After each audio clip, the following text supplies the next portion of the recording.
Bonjour à toute la communauté. Nous sommes ravis de vous compter parmi nous encore une fois. Nous sommes rendus à notre 8e webinaire pédagogique et celui-ci va porter principalement sur la compétence 5, développer de nouvelles pratiques pédagogiques et professionnelles grâce aux outils TIC. Donc, il sera question dans un premier temps de présenter la compétence qui a été ouverte hier.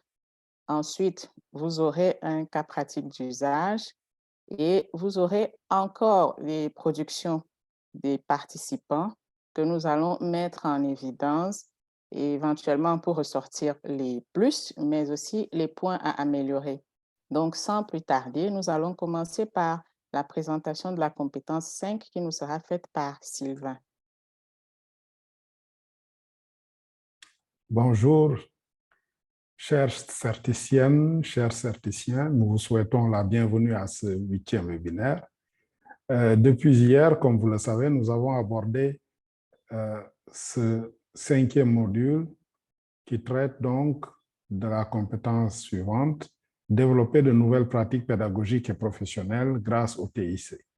Durant ce module, nous aurons l'occasion d'aborder 3 objectifs. Le premier, trouver les dernières ressources spécialisées relatives à l'apprentissage en utilisant les outils TIC. Le second, découvrir de nouvelles méthodes d'enseignement en utilisant les outils TIC. Et le dernier, le troisième, communiquer avec les pairs pour mutualiser les apprentissages en utilisant les outils, les réseaux sociaux. Alors tout cela, vous allez être en mesure de le faire en mettant à profit les ressources éducatives libres et également les réseaux sociaux, comme je viens de le dire.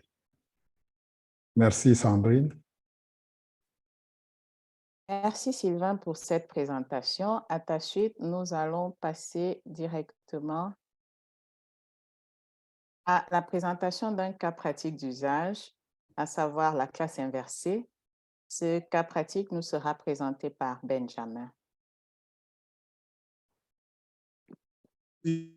Merci Sandrine.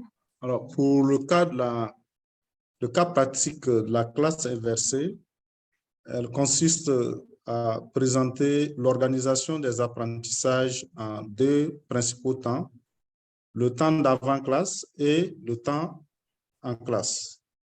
Alors, pour le temps d'avant-classe, les 2 principaux acteurs ont un rôle déterminant à jouer. Et l'exemple que nous prendrons est celui des conséquences de la Seconde Guerre mondiale. Et si on doit mettre en œuvre une situation de classe inversée pour cette leçon, l'enseignant pourra mettre à la disposition des apprenants des ressources comme des images, des documentaires et des activités d'auto-évaluation. Et le rôle de l'élève dans cette situation est d'explorer ces ressources, de découvrir les informations qu'elles contiennent, de les exploiter pour acquérir les connaissances en lien avec les objectifs d'apprentissage et de réaliser les activités d'appropriation, notamment les quiz qui sont mises à la disposition de l'apprenant avant la classe. Et maintenant, après cette phase d'avant-classe, dans la période présentielle en classe, le rôle de l'enseignant consistera à réguler les apprentissages, donc essayer d'adapter la progression aux capacités d'avancement des élèves, expliquer les notions d'ombre, les zones d'ombre et assurer le suivi. Et le rôle de l'élève sera... Une seconde.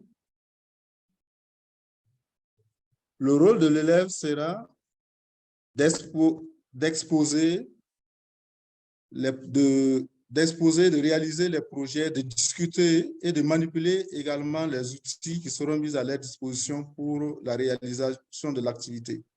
Alors, des éléments principaux à retenir: la situation d'avant-classe où l'enseignant donne des ressources, les élèves exploitent ces ressources, la phase de classe où l'enseignant les accompagne et les élèves essaient de réaliser les exercices d'approfondissement, des projets, d'échanger pour renforcer davantage ce qu'ils ont construits avant la situation de classe.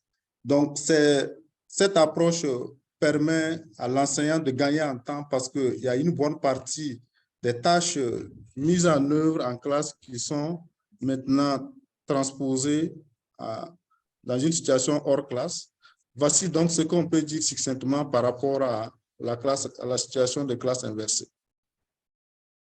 Merci Benjamin pour cette présentation d'un cas pratique. On se rend bien compte que la classe inversée, elle peut être appliquée à toutes les disciplines et à tous les contextes. Et ce que je voudrais rappeler aux participants, c'est que la classe inversée n'est pas adaptée spécifiquement pour l'usage des outils TIC. Donc, on peut ne pas recourir aux outils TIC et pratiquer la classe inversée. On va mettre à disposition des documents, comme tu l'as évoqué. On va mettre à disposition des images, des supports de cours en papier. Et donc, ce n'est pas une contrainte que de recourir au TIC pour pratiquer la classe inversée, même si nous préconisons les usages des outils TIC. Merci à toi pour cette présentation.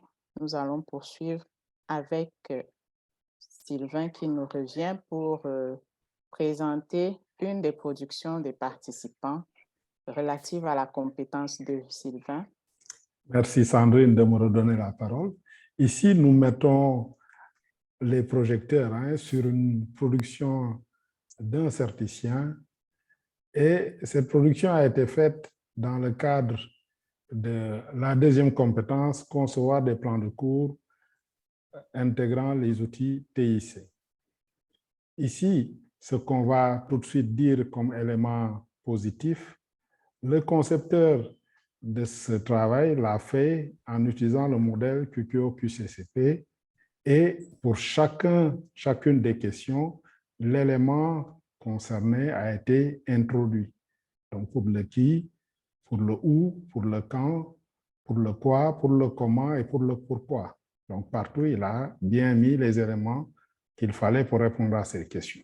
Et également, du point de vue visuel, on voit un net contraste entre le fond et les incrustations qui ont été faites, qui permettent au lecteur de ce plan de tout de suite se retrouver et de repérer les éléments qui sont fournis. D'autre part, donc, il faut noter qu'il y a donc des illustrations qui sont présentes pour donner du sens à ce qui est présenté.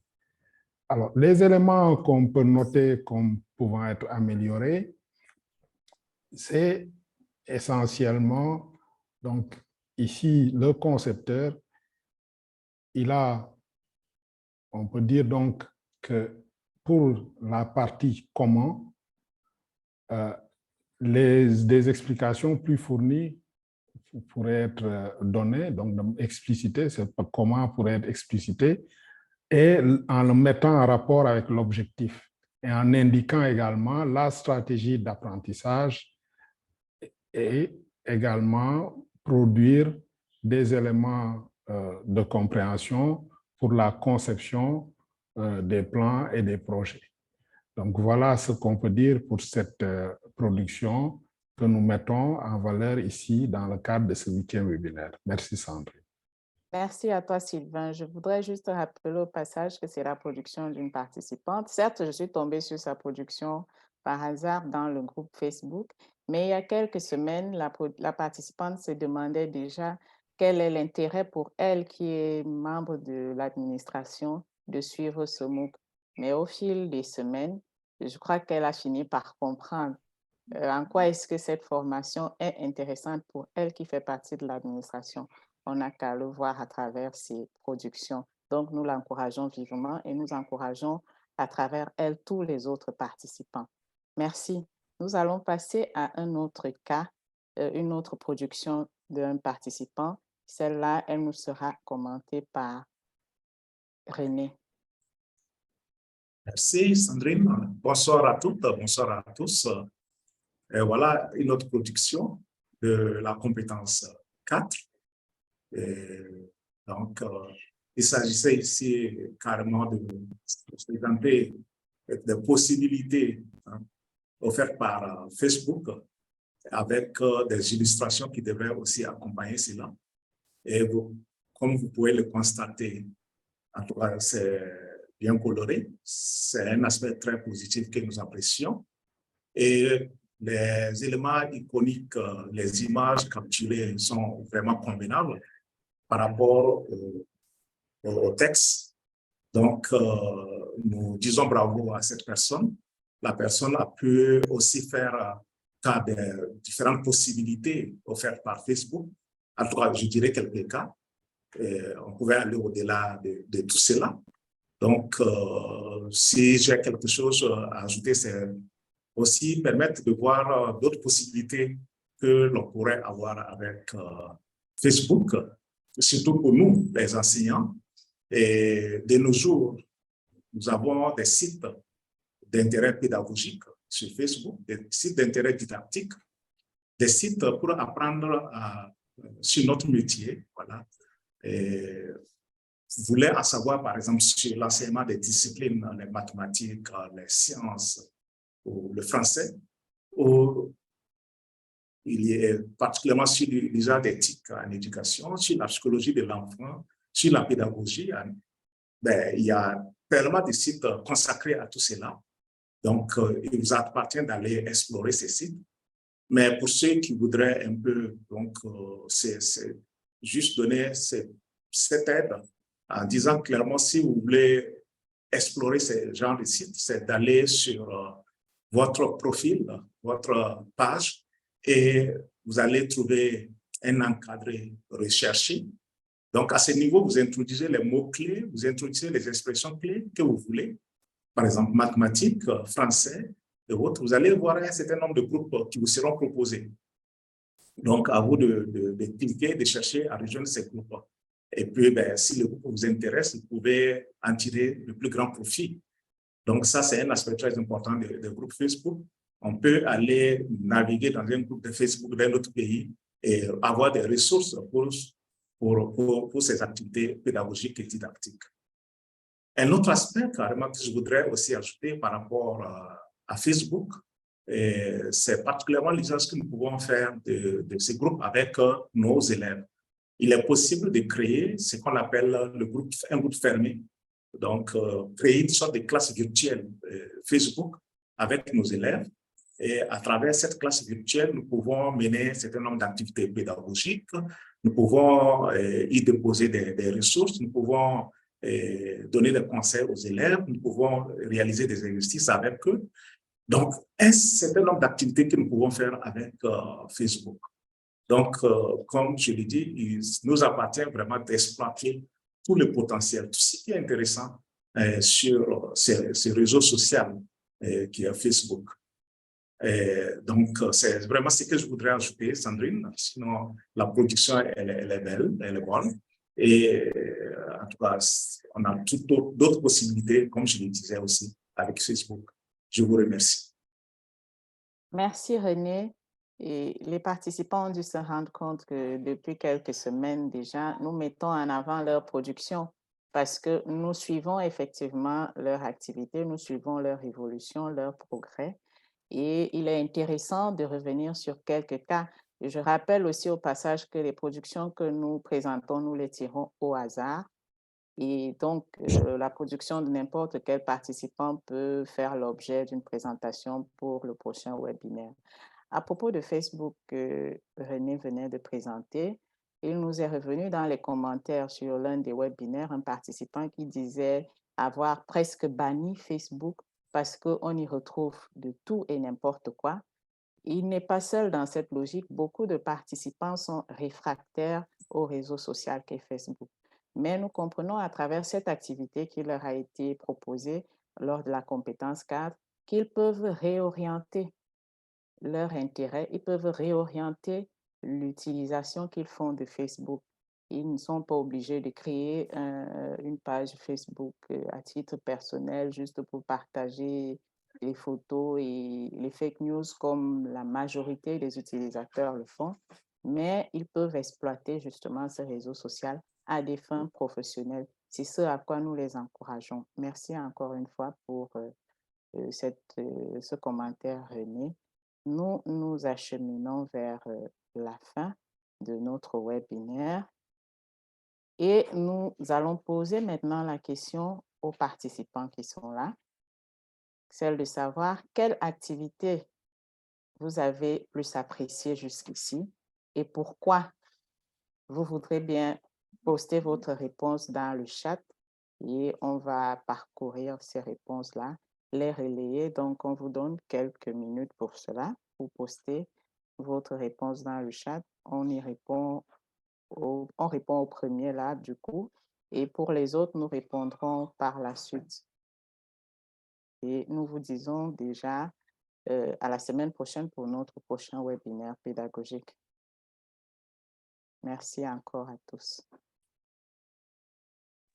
Pendant que les certiciennes et certiciens sont à leur clavier, je pense que je vais leur donner l'opportunité d'activer leur caméra et pour qu'on prenne en même temps la photo de famille, n'est-ce pas, Sandrine?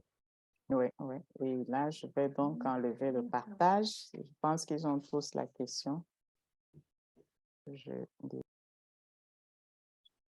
Donc, je vois quelqu'un qui parle de la création de portfolio, fusionner un PDF et signer, la carte heuristique pour plan de cours.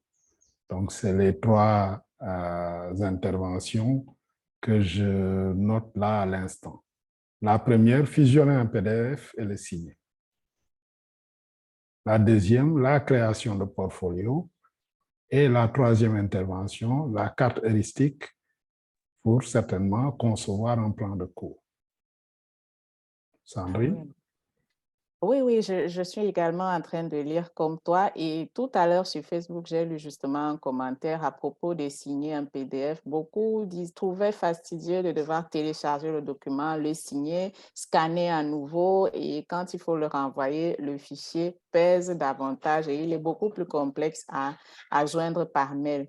Mais là, avec cette option de fusionner et de signer directement en ligne, beaucoup y ont pris plaisir et d'ailleurs, ils continuent à travailler dessus. Donc, nous sommes heureux d'avoir ces retours et nous vous encourageons. N'hésitez pas à nous faire vos retours qui nous permettent aussi d'améliorer le dispositif, de nous rappeler ce qui vous a le plus marqué pour une semaine parmi les activités d'une compétence et qu'est-ce que vous pensez qu'on peut ajuster. Et voilà, nous continuons de travailler pour mettre à votre disposition les meilleurs éléments qui soient en termes de ressources dans le cadre de ce MOOC. Nous vous remercions. C'est vrai que je vois une main levée là. Il était question de poster les réponses dans le chat. C'était plus simple. Je ne sais pas. Il n'y a pas de problème. Je pense qu'on peut déroger et ouvrir les micros puisque nous arrivons à la fin. C'est Marcelin Guessan, donc nous allons lui laisser la possibilité. Marcelin, vous pouvez ouvrir votre micro et prendre la parole.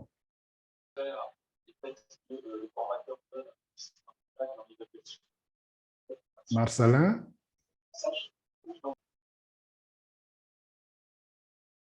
Ouvrez votre micro et prenez la parole. Allô? Nous vous écoutons, Allô? Marcelin. Vous m'entendez? Pardon, très bien. Très bien. Oui, c'est Marcelin. Effectivement, je voulais vraiment remercier tous les formateurs.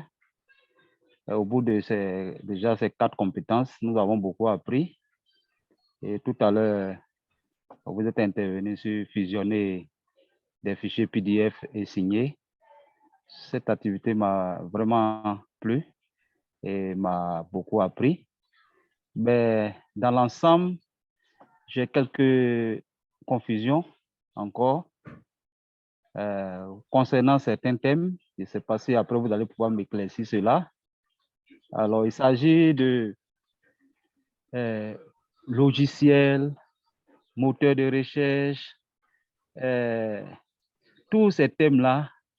Vraiment, je ne sais pas si on peut avoir, comme on le dit là, une liste et avec les définitions, ce qui va nous aider vraiment véritablement. Voici un peu ma préoccupation.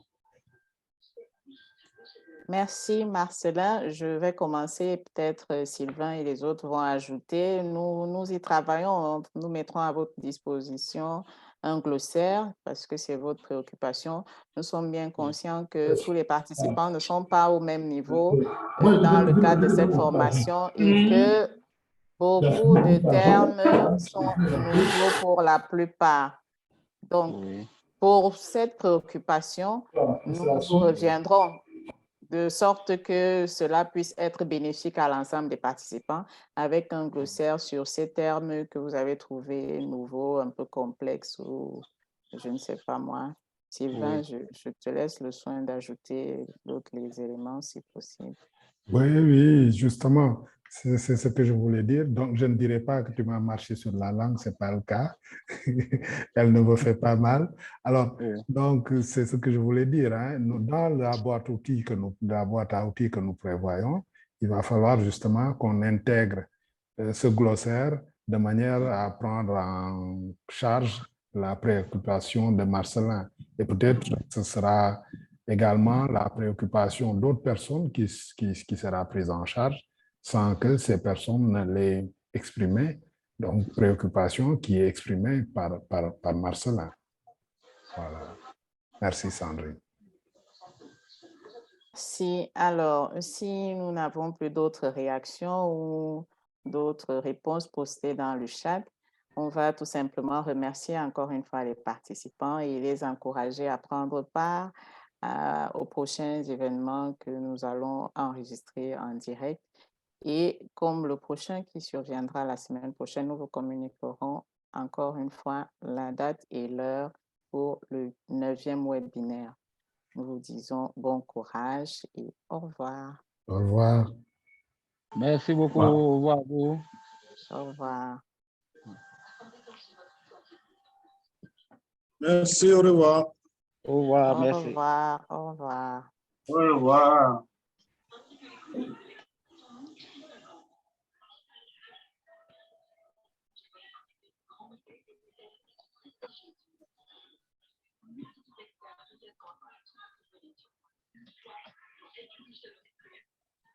Mamadou vient de nous Au revoir. rejoindre. Bon, Mamadou, nous sommes à la fin. On vous donne rendez-vous.